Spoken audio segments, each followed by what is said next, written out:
Finally, a Disney Channel movie based on a property I'm somewhat familiar with. Kim Possible: A Stitch in Time.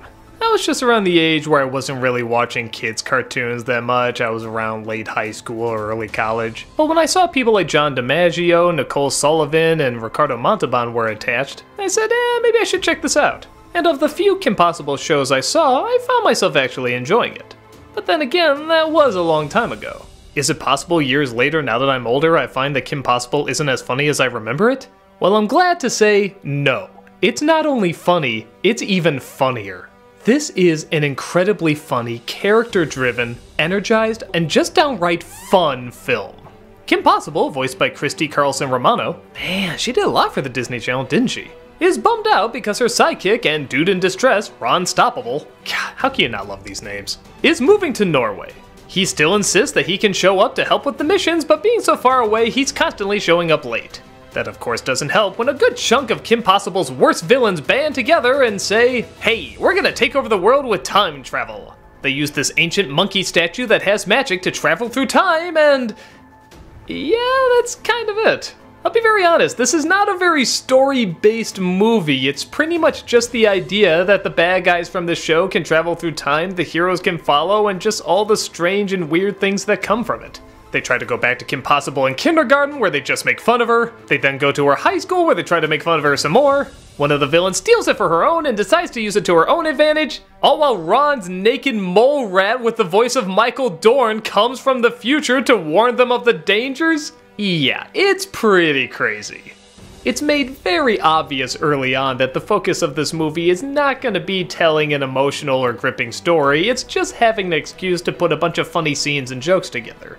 But thankfully, all those funny scenes and jokes are driven entirely by the characters who are all hilarious, resulting in a lot of legit laugh-out-loud moments. Watching these Disney Channel movies, I can probably count on one hand how many times I actually verbally laughed out loud.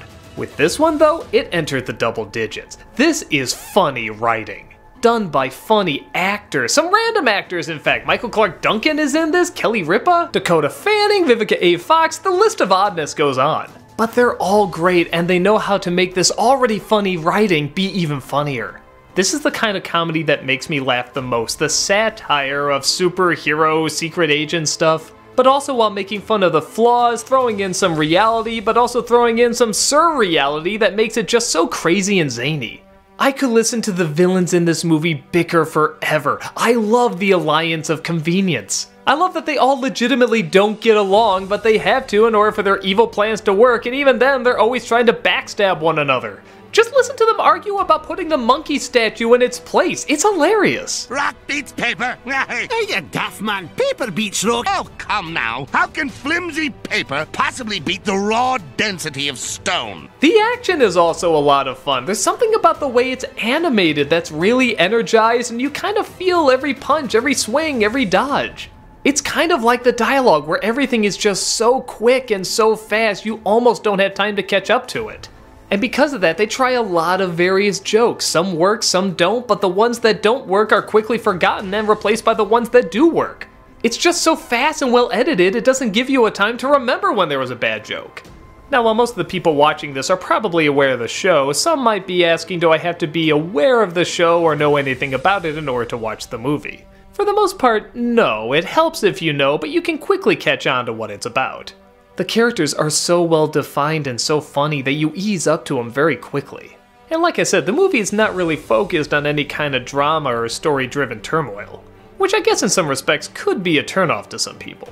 This is kind of like Big Trouble in Little China or Evil Dead 2 or even the Lego Movie. It just kind of exists to have a bunch of jokes that move really fast, are thrown at you super fast, and when you're done, you're left with a lot of really funny moments and a lot of really funny characters, but not really a heavy weight to anything that's happened. And it just kind of goes from one crazy thing to another crazy thing. If you're on board for the ride, it can be a lot of fun. If I absolutely had to nitpick, I'd say maybe Kim Possible is a little bit of a blank slate. She doesn't really have a ton of character, but it's kind of like Superman, that's not exactly the point. Kids are supposed to imagine themselves in the role, going on these adventures and fighting these bad guys, and she does it great, has all the one-liners, and is popular while doing it. Ron Stoppable at times can have a voice that's a little grating, but mostly his jokes hit bullseyes. Let's be honest though, what this movie clearly likes, as well as the show I'm assuming, are the villains. They're weird but funny, they're powerful but they're losers, they're in control but they're always bickering. They steal the show whenever they're on screen. So yeah, even if you're a fan of the show or have never even heard of it, I'd still recommend this movie. If you haven't seen the show, it might take a little getting used to what's going on, but you'll catch on real quick. It's nothing great, like I said, the story isn't really that much to write home about, but it's just fun. It's a fun film.